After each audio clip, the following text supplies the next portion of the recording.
السميع العليم من الشيطان الرجيم. بسم الله الرحمن الرحيم. حميم. تنزيل الكتاب من الله العزيز الحكيم. ما خلقنا السماوات والأرض وما بينهما إلا بالحق وأجل مسمى والذين كفروا عما أنذروا معرضون. قل أرأيتم ما تدعون من دون الله أروني ماذا خلقوا من الأرض أم لهم شرك في السماوات ائتوني بكتاب من قبل هذا أو أثارة من علم إن كنتم صادقين. ومن أضل ممن يدعو من دون الله من لا يستجيب له إلى يوم القيامة وهم عن دعائهم غافلون. وإذا حشر الناس كانوا لهم أعداء وكانوا بعبادتهم كافرين. وإذا تتلى عليهم آياتنا بينات قال الذين كفروا للحق لما جاءهم هذا سحر مبين. أم يقولون افتراه قل إن افتريته فلا تملكون لي من الله شيئا هو أعلم بما تفيضون فيه كفى به شهيدا بيني وبينكم وهو الغفور الرحيم. قل ما كنت بدعا من الرسل وما أدري ما يفعل بي ولا بكم إن أتبع إلا ما يوحى إلي وما أنا إلا نذير مبين.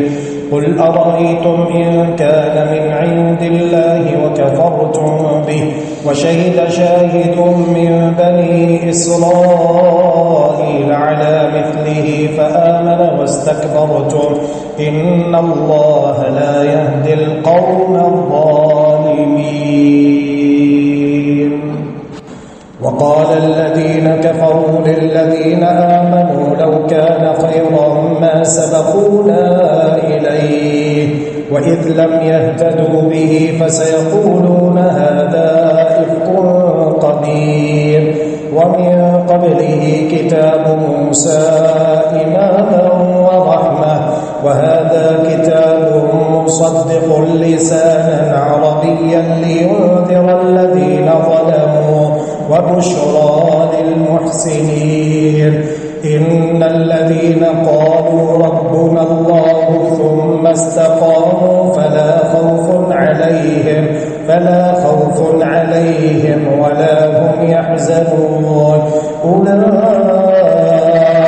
أصحاب الجنة خالدين فيها جزاء بما كانوا يعملون. ووصينا الإنسان بوالديه إحسانا حملته أمه كرها ووضعته كرها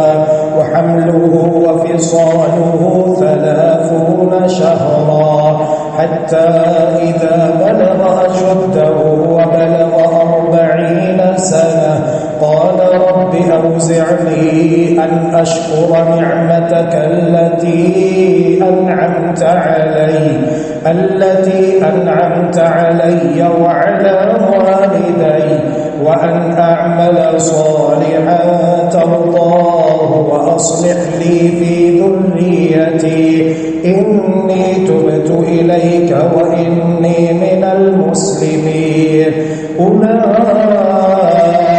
الذين نتقبل عنهم أحسن ما عملوا ونتجاوز عن سيئاتهم في أصحاب الجنة وعد الصدق الذي كانوا يوعدون.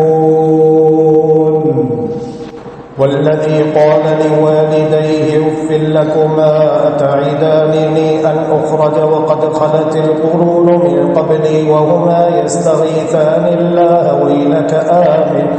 إن وعد الله حق فيقول ما هذا إلا أساطير الأولين. أولئك الذين حق عليهم القول في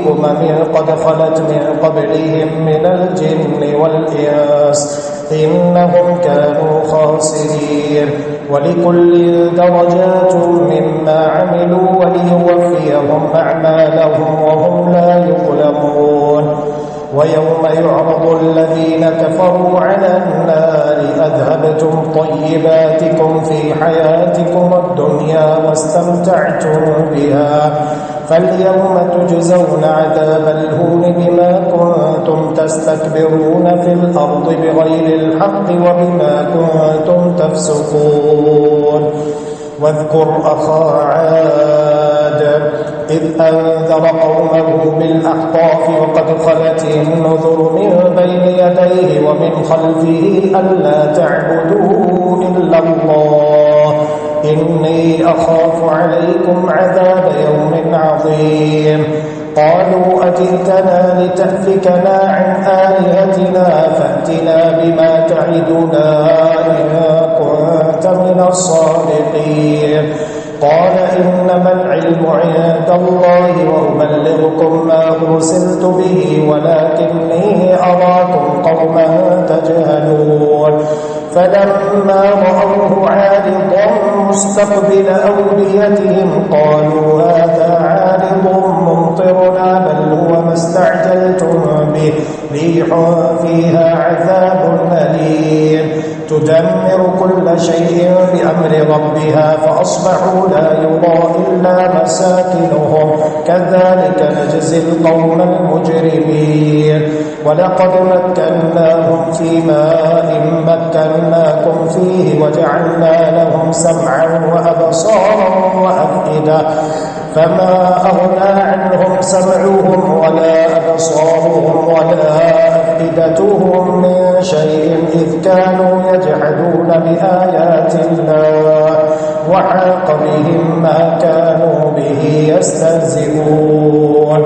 ولقد أهلكنا ما حولكم من القرى وصرفنا الآيات لعلهم يرجعون فلولا نصرهم الذين اتخذوا من دون الله قربانا آلهة بل ضلوا عنهم وذلك إفكهم وما كانوا يفترون وإذ صرفنا إليك نفرا من الجن يستمعون القرآن فلما حضروه قالوا أنصتوا فلما قضي ولوا إلى قومهم منذرين قالوا يا قومنا إنا سمعنا كتابا أنزل من بعد موسى مصدقا لما بين يديه يهدي إلى الحق وإلى طريق مستقيم يا قومنا أجيبوا داعي الله وآمنوا به يغفر لكم من ذنوبكم ويجركم من عذاب أليم ومن لا يجب داعي الله فليس بمعجز في الأرض وليس له من دونه أولياء أولئك في ضلال مبين أولم يروا أن الله الذي خلق السماوات والأرض ولم يعي بخلقهن بقادر على أن يحيي الموتى بلى إنه على كل شيء قدير ويوم يعرض الذين كفروا على النار أليس هذا بالحق قالوا بلى وربنا قال فذوقوا العذاب بما كنتم تكفرون فاصبر كما صبر أولو العزم من الرسل ولا تستعجل لهم كأنهم يوم يرون ما يوعدون لم يلبثوا إلا ساعة من نهار بلاغ فهل يهلك إلا القوم الفاسقون الذين كفروا وصدوا عن سبيل الله أضل أعمالهم والذين آمنوا وعملوا الصالحات وآمنوا بما نزل على محمد وهو الحق ربهم كفر عنهم سيئاتهم وأصلح بالهم ذلك بأن الذين كفروا اتبعوا الباطل وأن الذين آمنوا اتبعوا الحق من ربهم كذلك يضرب الله للناس أمثالهم فإذا لقيتم الذين كفروا فضرب الرقاب حتى إذا أثخنتموهم فشدوا الوثاق فإما منا بعد وإما فداء حتى تضع الحرب أوزارها ذلك ولو يشاء الله لانتصر منهم ولكن ليبلو بعضكم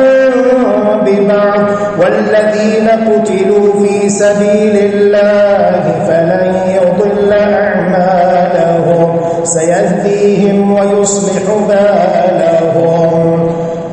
ويدخلهم الجنة عرفها لهم يا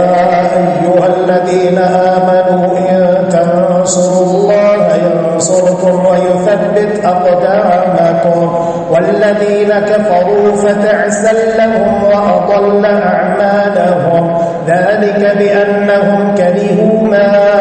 أنزل الله فأحبط أعمالهم أفلم يسيروا في الأرض فينظروا كيف كان عاقبة الذين من قبلهم دمر الله عليهم وللكافرين أمثالها ذلك بأن الله مولى الذين آمنوا وأن الكافرين لا مولى لهم إن الله يدخل الذين آمنوا وعملوا الصالحات جنات تجري من تحتها الأنهار والذين كفروا يتمتعون ويأكلون كما تأكل الأنعام والنار مثوى لهم وكأي من قرية هي أشد قوة من قريتك التي أخرجتك أهلكناهم فلا ناصر لهم أفمن كان على بينة من ربه كمن زين له سوء عمله واتبعوا أهواءهم مثل الجنة التي وعد المتقون فيها أنهار من ماء غير آسف وأنهار من لبن لم يتغير طعمه وأنهار من خمر لذة للشاربين وأنهار من عسل مصفى ولهم فيها من كل الثمرات ومغفرة من ربهم كمن هو خالد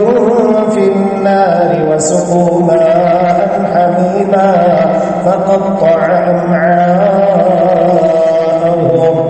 ومنهم من يستمع إليك حتى إذا خرجوا من عندك قالوا للذين أوتوا العلم ماذا قال آنفا أولئك الذين طبع الله على قلوبهم واتبعوا أهواءهم والذين اهتدوا زادهم هدى وآتاهم تقواهم فهل ينظرون إلا الساعة أن تأتيهم بغتة فقد جاء أشراطها فأنى لهم إذا جاءتهم ذكراهم فاعلم أنه لا إله إلا الله واستغفر لذنبك وللمؤمنين والمؤمنات والله يعلم متقلبكم ومثواكم ويقول الذين آمنوا لولا نزلت سورة فإذا نزلت سورة محكمة وذكر فيها القتال رأيت الذين في قلوبهم مرض ينظرون إليك نظر المغشي عليه من الموت فأولى لهم طاعة وقول معروف فإذا عزم الأمر فلو صدقوا الله لكان خيرا لهم فهل عسيتم إن توليتم أن تفسدوا في الأرض وتقطعوا أرحامكم أولئك الذين لعنهم الله فأصمهم وأعمى أبصارهم أفلا يتدبرون القرآن أم على قلوب أقفالها إن الذين ارتدوا على أدبارهم من بعد ما تبين لهم الهدى الشيطان سول لهم وأملى لهم ذلك بأنهم قالوا للذين كرهوا ما نزل الله سنطيعكم في بعض الأمر والله يعلم إسرارهم فكيف إذا توفتهم الملائكة يضربون وجوههم وأدبارهم ذلك بأنهم اتبعوا ما أسخط الله وكرهوا رضوانه فأحبط أعمالهم أم حسب الذين في قلوبهم مرض أن لن يخرج الله أضغانهم ولو نشاء لأريناكهم فلعرفتهم بسيماهم ولتعرفنهم في لحن القول والله يعلم أعمالكم ولنبلونكم حتى نعلم المجاهدين منكم ونبلو أخباركم إن الذين كفروا وصدوا عن سبيل الله وشاقوا الرسول من بعد ما تبين لهم الهدى لن يضروا الله شيئا وسيحبط أعمالهم يا أيها الذين آمنوا أطيعوا الله وأطيعوا الرسول ولا تبطلوا أعمالكم إن الذين كفروا وصدوا عن سبيل الله ثم ماتوا وهم كفار فلن يغفر الله لهم فلا تهنوا وتدعوا إلى السلم وأنتم الأعلون والله معكم ولن يتركم أعمالكم إنما الحياة الدنيا لعب ولهو وإن تؤمنوا وتتقوا يؤتكم أجوركم ولا يسألكم أموالكم إن يسألكموها فيحفكم تبخلوا ويخرج أضغانكم ها أنتم هؤلاء تدعون لتنفقوا في سبيل الله فمنكم من يبخل ومن يبخل فإنما يبخل عن نفسه والله الغني وأنتم الفقراء والله الغني وأنتم الفقراء وإن تتولوا يستبدل قوما غيركم ثم لا يكونوا أمثالكم إنا فتحنا لك فتحا مبينا ليغفر لك الله ما تقدم من ذنبك وما تأخر ويتم نعمته عليك ويهديك صراطا مستقيما وينصرك الله نصرا عزيزا هو الذي أنزل السكينة في قلوب المؤمنين ليزدادوا إيمانا مع إيمانهم ولله جنود السماوات والأرض وكان الله عليما حكيما ليدخل المؤمنين والمؤمنات جنات تجري من تحتها الأنهار خالدين فيها ويكفر عنهم سيئاتهم وكان ذلك عند الله فوزا عظيما ويعذب المنافقين والمنافقات والمشركين والمشركات الظانين بالله ظن السوء عليهم دائرة السوء وغضب الله عليهم ولعنهم وأعد لهم جهنم وساءت مصيرا. ولله جنود السماوات والأرض وكان الله عزيزا حكيما. إنا أرسلناك شاهدا ومبشرا ونذيرا لتؤمنوا بالله ورسوله وتعزروه وتوقروه وتسبحوه بكرة وأصيلا. إن الذين يبايعونك إنما يبايعون الله يد الله فوق أيديهم فمن نكث فإنما ينكث على نفسه ومن أوفى بما عاهد عليه الله فسيؤتيه أجرا عظيما.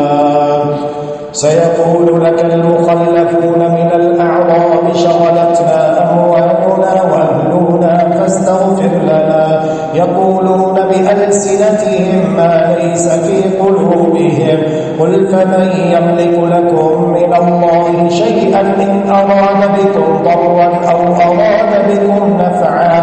بل كان الله بما تعملون خبيرا. بل ظننتم أن لن ينقلب الرسول والمؤمنون إلى أهليهم أبدا وزين ذلك في قلوبكم وظننتم ظن السوء وكنتم قوما بورا. ومن لم يؤمن بالله ورسوله فإنا أعتدنا للكافرين سعيرا. ولله ملك السماوات والأرض يغفر لمن يشاء ويعذب من يشاء وكان الله غفورا رحيما. سيقول المخلفون إذا انطلقتم إلى مغانم لتأخذوها ذرونا نتبعكم يريدون أن يبدلوا كلام الله قل لن تتبعونا كذلكم قال الله من قبل فسيقولون بل تحسدوننا بل كانوا لا يفقهون إلا قليلا. قل للمخلفين من الأعراب ستدعون إلى قوم أولي بأس شديد تقاتلونهم أو يسلمون فإن تطيعوا يؤتكم الله أجرا حسنا وإن تتولوا كما توليتم من قبل يعذبكم عذابا أليما. ليس على الأعمى حرج ولا على الأعرج حرج ولا على المريض حرج ومن يطع الله ورسوله يدخله جنات تجري من تحتها الأنهار ومن يتولى يعذبه عذابا أليما. لقد رضي الله عن المؤمنين إذ يبايعونك تحت الشجرة فعلم ما في قلوبهم فأنزل السكينة عليهم وأثابهم فتحا قريبا ومغانم كثيرة يأخذونها وكان الله عزيزا حكيما. وعدكم الله مغانم كثيرة تأخذونها فعجل لكم هذه وكف أيدي الناس عنكم ولتكون آية للمؤمنين ويهديكم صراطا مستقيما. وأخرى لم تقدروا عليها قد أحاط الله بها وكان الله على كل شيء قديرا.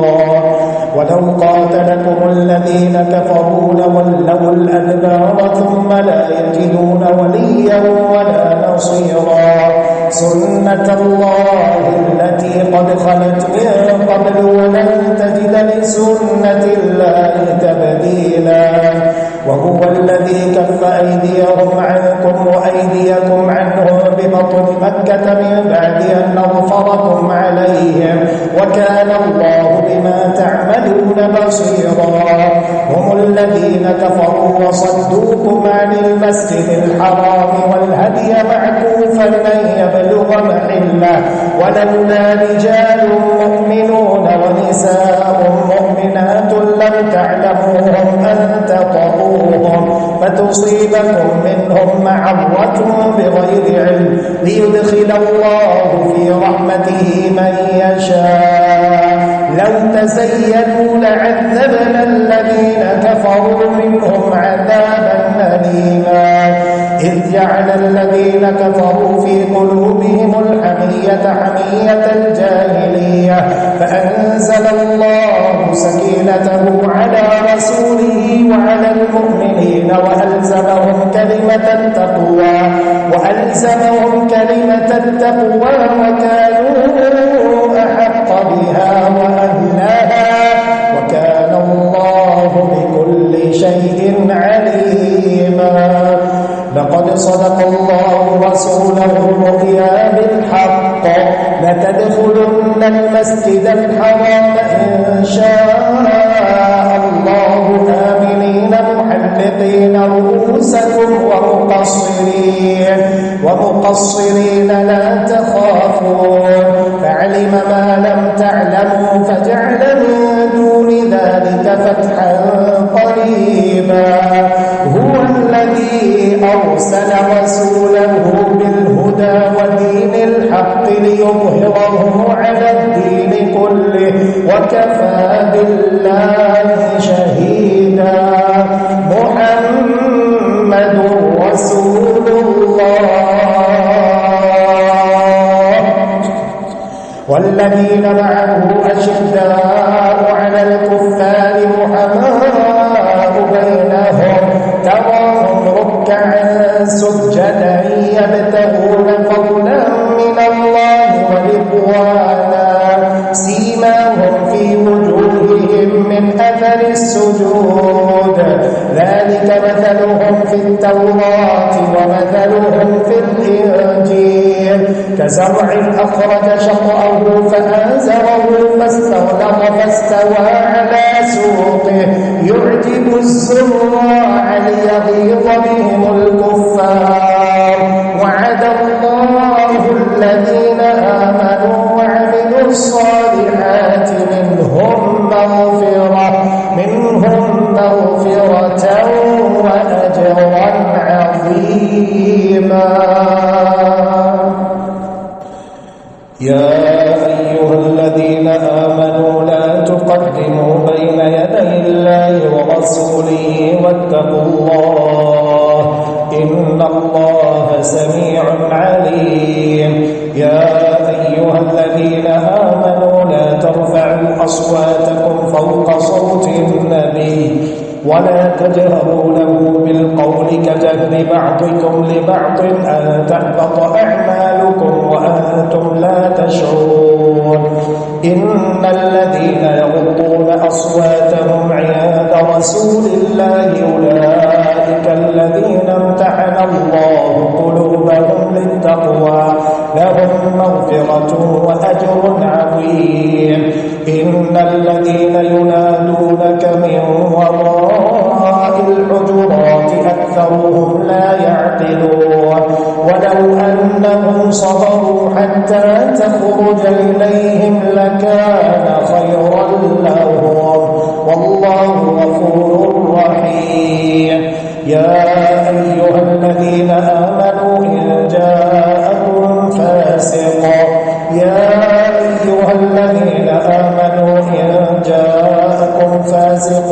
بنبأ فتبينوا أن تصيبوا قوما بجهالة فتصبحوا على ما فعلتم نادمين واعلموا أن فيكم رسول الله لو يطيعكم في كثير من الأمر لعنتم ولكن الله حبب إليكم الإيمان وزينه في قلوبكم وكره إليكم الكفر والفسوق والعصيان أولئك هم الراشدون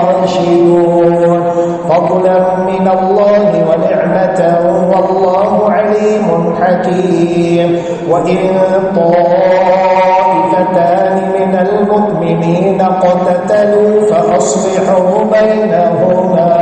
فإن بغت إحداهما على الأخرى فقاتلوا التي تبغي حتى تفيء إلى أمر الله فإن فاءت فأصلحوا بينهما بالعدل وأقسطوا إن الله يحب المقسطين إنما المؤمنون إخوة فأصلحوا بين أخويكم واتقوا الله لعلكم ترحمون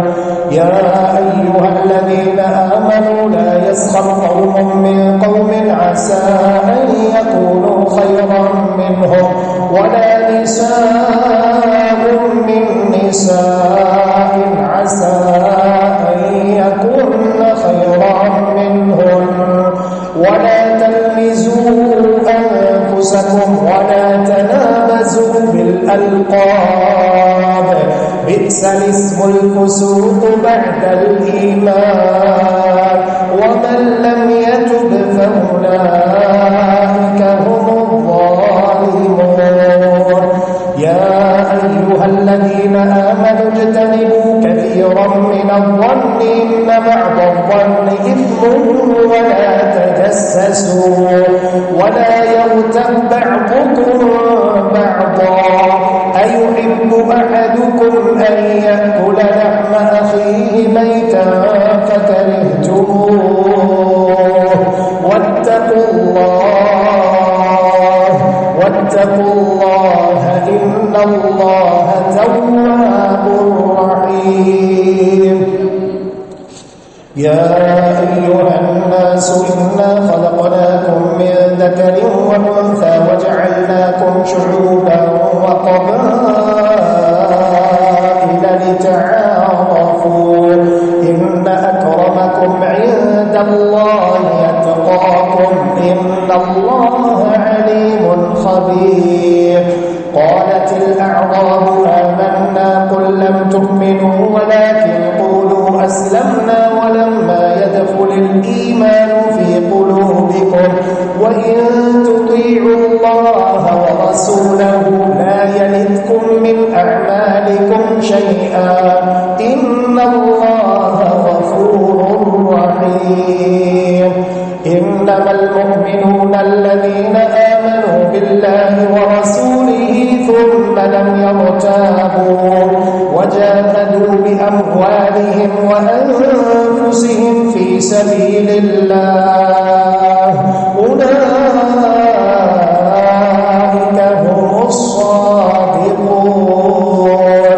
قل أتعلمون الله بدينكم والله يعلم ما في السماوات وما في الأرض والله بكل شيء عليم يمنون عليك أن أسلموا قل لا تمنوا علي إسلامكم بل الله يمن عليكم من هداكم للإيمان إن كنتم صادقين إن الله يعلم غيب السماوات والأرض والله بصير بما تعملون قاف والقرآن المجيد بل عجبوا أن جاءهم منذر منهم فقال الكافرون هذا شيء عجيب أإذا متنا وكنا ترابا ذلك رجع بعيد قد علمنا ما تنقص الأرض منهم وعندنا كتاب حفيظ بل كذبوا بالحق لما جاءهم فهم في أمر مريج أفلم ينظروا إلى السماء فوقهم كيف بنيناها وزيناها وما لها من فروج والأرض مددناها وألقينا فيها رواسي وأنبتنا فيها من كل زوج بهيج تبصرة وذكرى لكل عبد منيب. ونزلنا من السماء ماء مباركا فأنبتنا به جنات وحب الحصيد والنخل باسقات لها طلع نضيد رزقا للعباد وأحيينا به بلدة ميتا كذلك الخروج. كذبت قبلهم قوم نوح وأصحاب الرس وثمود وعاد وفرعون وإخوان لوط وأصحاب الأيكة وقوم تبع كل كذب الرسل فحق وعيد. أفعينا بالخلق الأول بل هم في لبس من خلق جديد. ولقد خلقنا الإنسان ونعلم ما توسوس به نفسه ونحن أقرب إليه من حبل الوريد. إذ يتلقى المتلقيان عن اليمين وعن الشمال قعيد ما يلفظ من قول إلا لديه رقيب عتيد. وجاءت سكرة الموت بالحق ذلك ما كنت منه تحيد. ونفخ في الصور ذلك يوم الوعيد. وجاءت كل نفس معها سائق وشهيد. لقد كنت في غفلة من هذا فكشفنا عنك غطاءك فبصرك اليوم حديد. وقال قرينه هذا ما لدي عتيد. ألقيا في جهنم كل كفار عنيد مناع للخير معتد مريب. الذي جعل مع الله إلها آخر فألقياه في العذاب الشديد. قال قرينه ربنا ما أطغيته ولكن كان في ضلال بعيد. قال لا تختصموا لدي وقد قدمت إليكم بالوعيد.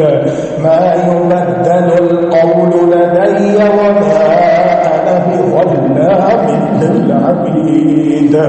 يوم نقول لجهنم هل امتلأت وتقول هل من مزيد.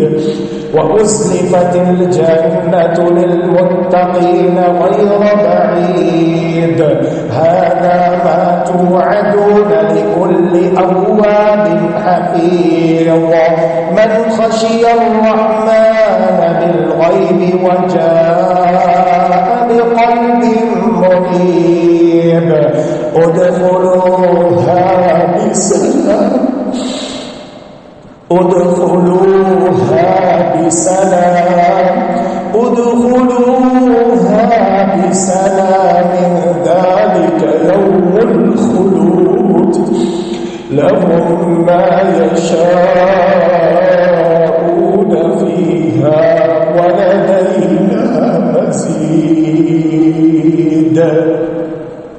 وكم أهلكنا قبلهم من قرن هم أشد منهم بطشا فنقبوا في البلاد هل من محيص. إن في ذلك لذكرى لمن كان له قلب أو ألقى السمع وهو شهيد. ولقد خلقنا السماوات والأرض وما بينهما في 6 أيام وما مسنا من لغوب. فاصبر على ما يقولون وسبح بحمد ربك قبل طلوع الشمس وقبل الغروب ومن الليل فسبحه وأدبار السجود. واستمع يوم ينادي المناد من مكان قريب.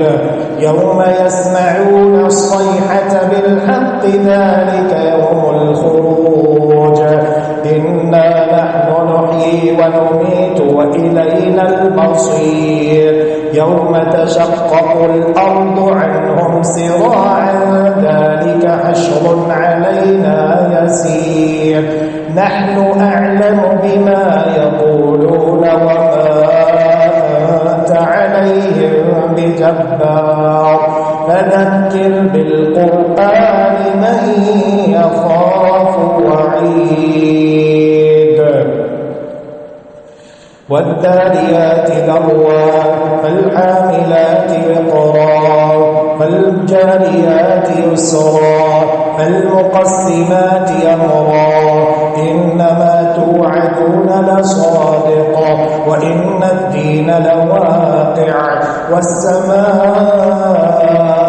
ذات الحبك إنكم لفي قول مختلف يؤفك عنه من أفك قتل الخراصون الذين هم في غمرة ساهون يسألون أيان يوم الدين يوم هم على النار يفتنون ذوقوا فتنتكم هذا الذي كنتم به تستعجلون إن المتقين في جنات وعيون آخذين ما آتاهم ربهم إنهم كانوا قبل ذلك محسنين كانوا قليلا من الليل ما يهجعون وبالأسحار هم يستغفرون وفي أموالهم حق للسائل والمحروم وفي الأرض آيات للموقنين وفي أنفسكم أفلا تبصرون وفي السماء رزقكم وما توعدون فورب السماء والأرض إنه لحق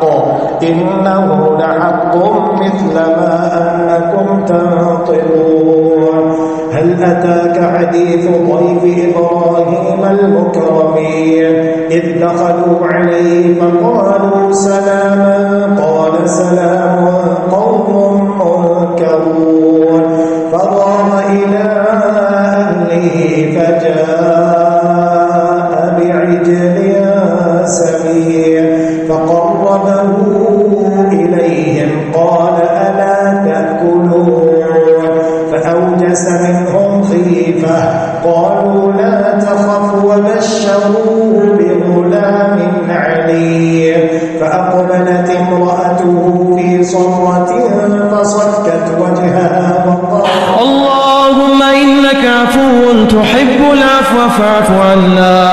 اللهم إنك عفو تحب العفو فاعف عنا إلهنا فاعف عنا